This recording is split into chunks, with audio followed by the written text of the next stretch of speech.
Hi, Suzanne. How are you doing?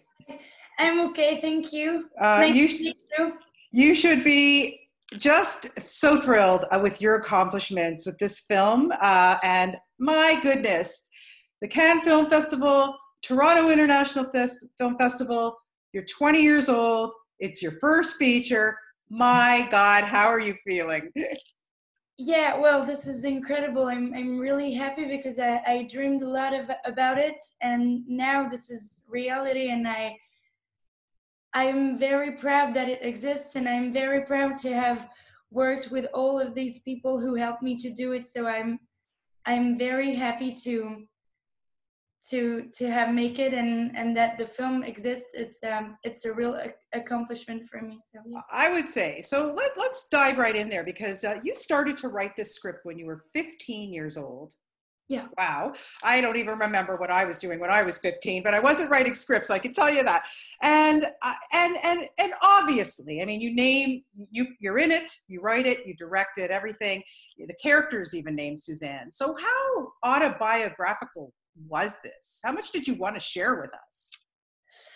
I think that I wrote the script when I was a teenage girl, and this period of my life was a little complicated because I was looking for who I really was, and I think this is not easy, especially when you're a girl, because you're asking yourself a lot of questions, and this is not always simple to find answers. So I started to write this feeling and this kind of melancholy I had at that time, and I wasn't really able to explain it. So this is what I decided to write about it, and I think that it became like a diary I was writing, like someone else's diary, and this became my film. And for the love story, I think I wanted to talk about the fantasy a 16-year-old girl can have,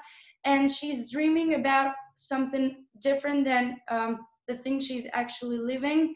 And this older man represents um, something that is inaccessible to her, but he seems to live the same feeling as her, and he seems to be bored with people his age too. So this meeting was very important to me, and this was not autobiographical because I didn't leave that, but I became friends with people older than me who was very respectful and very nice to me. And I know that today, like in the times we live in, and this is very important for me to say that, that was very important for me to show that this relationship between them is really pure and really platonical, and nothing happens, it's just in your head. And I think that this relationship helps us to find themselves and to go back to their reality. So yeah. Absolutely. And I love the coy buildup to the whole thing. And I love that you told us in this interview that it was a platonic thing because I know the age of consent in France is a little different than what we have here in North America. Aside from that, in the beginning, it's a little uncomfortable. I have to admit it because, it's a 16-year-old girl. She's being very quiet. She's trying to not seduce, but she wants, is it more all about the get? Like, can I do it? Was that kind of your intention? I think um, my intention was to really show that this girl is bored and that Yeah. she Yeah. finds something really precious in the image she has of this man. And I think that she doesn't want to seduce him.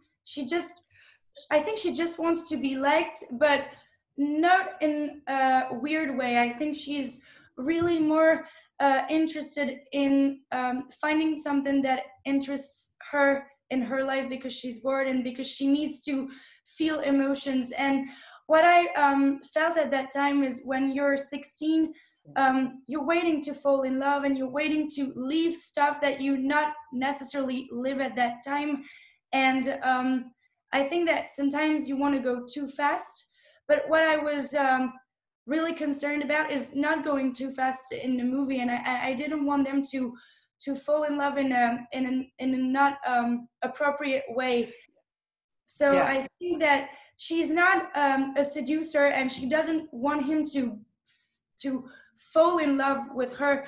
I think she just needs to talk to someone who is a misfit just like her, and it happens to be him. So Yeah, absolutely. Tell me about casting Arnaud.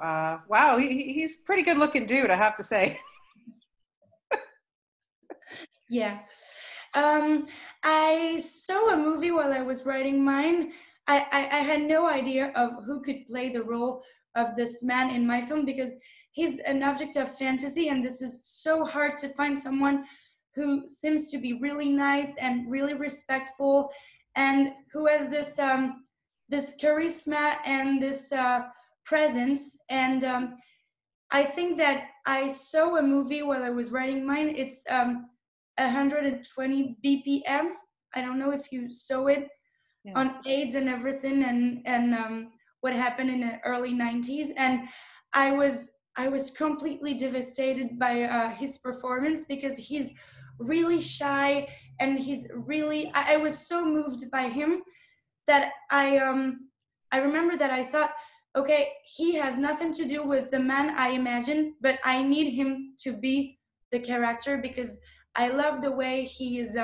He's very soft, and he seems to be very kind and very protective. And I really needed to have this kind of man in the film, not to show something too weird Yeah. between them. Yeah, it's a lovely chemistry. I love it. And I also love the fact, Suzanne, that we still are reminded that she's still a young girl and she goes to her parents for advice, that she's very close to her parents. You know, even in the middle of the night, she wakes up her dad, you know, and she wants that advice, like, what should I wear? And I just find that so lovely. Are you that close with your parents too? Yeah, I think I was very young when I was writing the movie, so I was inspired by things that happened to me. So yeah, the relationship with the parents meant a lot to me because I think that in movies which are dealing with adolescents, Yeah. um, it's always about fighting with your family or fighting with something. And it was very important to me to show that a young girl can be also very peaceful Yeah. with her family and with her friends, but something goes wrong. And this is just because she's going through a difficult time because she's 16 and she doesn't really know who she is. So I really wanted her to have um, very nice parents, very protective and very close to her, and they're listening a lot. And that was very important to me to show that a family can be very united, even though if it's not always the case when you're a teenager. But I think that it was something that meant a lot to me to change the image we can have on family bonds at that age. So yeah. Yeah, it was very refreshing. As a parent, I love that part of the film. I really, really did it. Honestly, it was beautiful. And your use of music too is fantastic. And one of my favorite scenes too is when the two of you are sitting at the cafe and you listening to the classical music and you do that kind of, oh, wow, beautiful. Wow, really, really beautiful. Well, Amazing. I think I hate in movies when music is here to put something in the light or to just to explain too many things. Like I don't like when lyrics explains the plot of the movie. But here that was very different because this music they are listening to, it's really something they feel because I needed them to fall in love in the purest way, but I needed them not to touch, not to kiss, not to do anything wrong, but I wanted them to feel each other and to understand each other.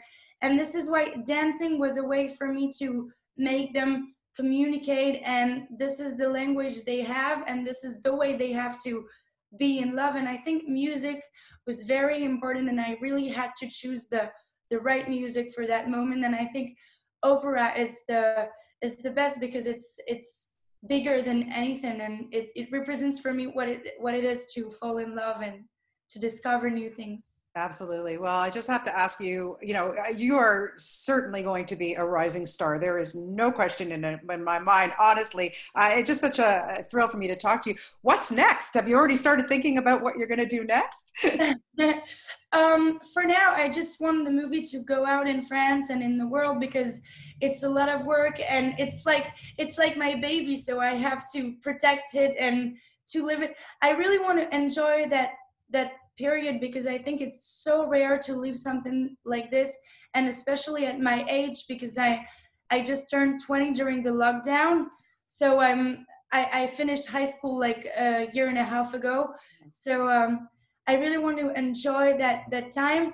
But of course, I'm thinking about 2 or 3 ideas of next movies, and people are asking me to play in movies as well. Yeah. And of course I will do it, but I'm looking for the right stories, and I just want to take my time. I don't want to be in a hurry, because I want to do the best I can, and I think that when you're too hurry, you just do wrong things. So. Absolutely. Well, you are an inspiration, and it's such an intelligent young woman, and it's really a thrill for me to talk to you. And I have to tell you, after watching this movie, I made myself a lemonade and grenadine.